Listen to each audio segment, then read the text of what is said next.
Good evening, YouTube. You guys are now watching another segment of the Cali Effect. Today we are doing the Metalfoe Zing deck, as I have promised, per vote. Now, the votes were really tight. I believe that Zing only won by 1 vote. So I really needed everybody to vote on the next deck they would like to see at the end of the video.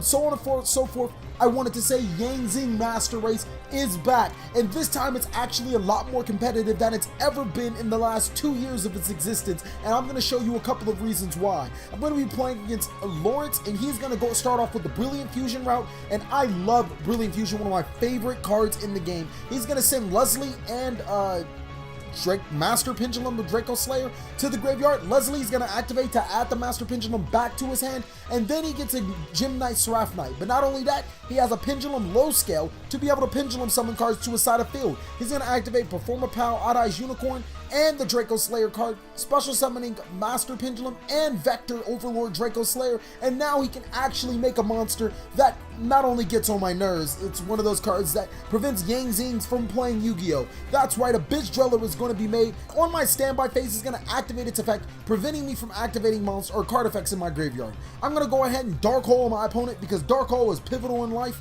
and then I'm going to pass my turn back to him. Knowing that he doesn't have a lot of cards to play with, I'm pretty confident that I'm not going to get OTK'd. He's going to set 1 card and pass, and that's where the Metalfoe is going to be met by the Solemn Warning. Oh man, that could be... No! What is that? Soul Charge for the Metalfoe back to the side of the field.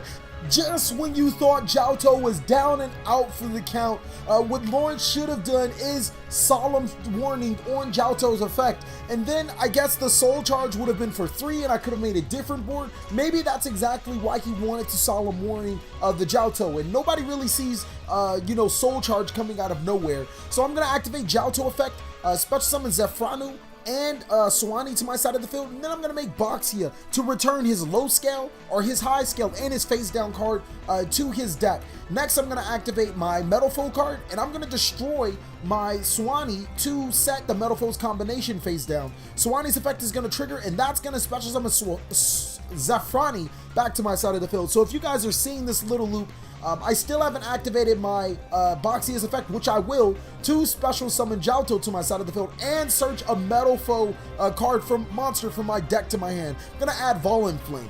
Now I can make another Boxia because that's exactly what the deck does. Making 2 Boxias in 1 turn off of 1 card is just ridiculous. Second Boxia is gonna spin the rest of his cards to his deck. So right now Lawrence is playing with a complete 0 cards right now, and I just set up scales. So I'm gonna go ahead and Pendulum Summon for both the Zephranus that I used to special summon, and then the Zephranu's effect is going to trigger. That's going to allow me to add a Zing card or Zephyr card from my deck to my hand. This time I'm going to add Zing Path. At this current time, it's not that I didn't want to play the Zephyr Strike card, it's just that I completely spaced. And another card that I completely spaced on was playing Void Ogre, because that card's pretty good when you can make Harbinger and Void Ogre in 1 turn. So instead of making the Void Ogre, which I said a card that I just completely spaced out on this tournament, I'm going to go ahead and make Harbinger, and then I'm going to turn around and make Ignister, because Ignister is really good against Pepe decks, and I just don't necessarily want those cards just to sit there.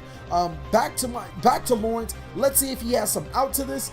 If not, this could be it. 6,000 life points to 7,000 life points. I'm going to go ahead and take the win. Nothing really much else can be said about that.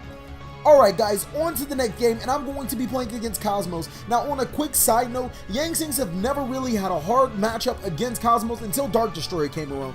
The main reason is because Cosmos can destroy as many Zing cards as they want to, but they all float. So Cosmo has a really hard time just outwalling the opponent. But on the flip side, Dark Destroyer is still a really good card, untargetable, so Boxia can't make it.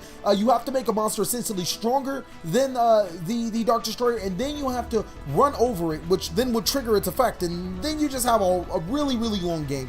This time around, I want to show you how Metalfoe makes the matchup a lot easier than it was before. I'm going to activate a Metalfoe Scan, destroy one of my Zings to shadow Metalfoe trap card, and then activate another scale, destroy my Big C to special summon another Zing card. Now this is typically what I do. I didn't have the best of hands, so I'm just going to put Zing cards in my graveyard for the top deck path, or possibly some other plays. More often than not, I'm probably just cycling through Zings and cycling through my cards, making my deck thinner, as well as setting up some pretty good advantage. I have Jiaoto in defense. He's going to normal summon Cosmo, Wicked Mitch, and then attack into my Chaiwen. I'm debating on if I should activate Path to its effect, but I'm going to pass because I'm pretty sure he's going to activate the Wicked Witch. I'm going to special summon Swanee to my side of field, and now he's going to go ahead and read the Swanee, realizes that, hey, this card needs to be destroyed to get over stuff, but if I destroy it, I'll just Dark Destroyer it. And Dark Destroyer does destroy my Swanee. But with that, I'm just going to special summon Buy-in. And then he has to attack into the Buy-in if he pleases, which, now that you think about it, wouldn't have been a good opportunity to attack, but he goes ahead and he does it.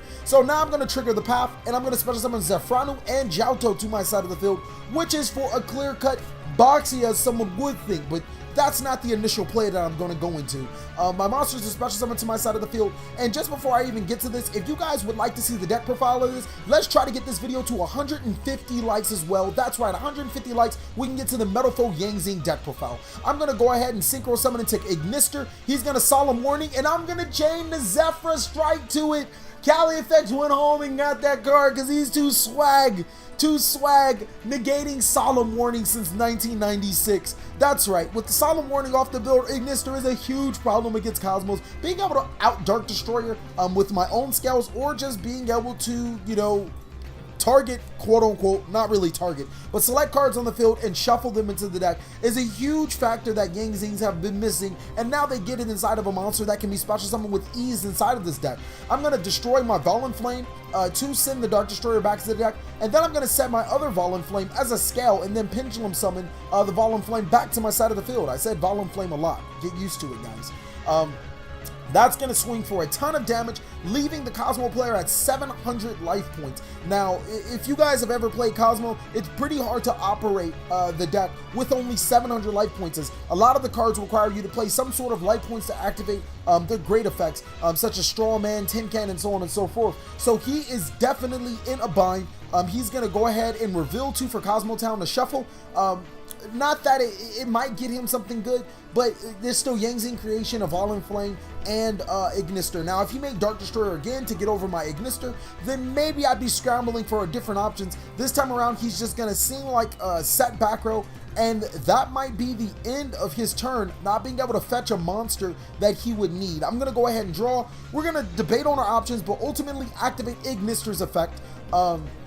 I'm debating on destroying the Valen Flame, rolling my die, hitting the left side, and here's where it gets interesting. I could Pendulum Summon, but he only has 700 life points, so I'm just going to attack for game. He's going to go ahead and Mirror Force, and I'm like, oh, thank you, it's a Mirror Force. We're going to activate Path's Effect, Special Summon the Jiaoto, and then attack for game. Thank you guys so much for watching another segment of the Cali Effect. If you guys would like to see Blackluster Soldier, it is there one more time. Put Blackluster Soldier in the comment. Also, tell me what you like most about this video or these type of videos. If you guys would like to see me play Sub-Terrors, because yes, that deck is good, you can always put that in the comments as well. The one with the most comments throughout the week is going to win. Consequently, if you guys want to see more Cali Effect videos, you can click on one of them, the video links below, or obviously in the picture that you guys see.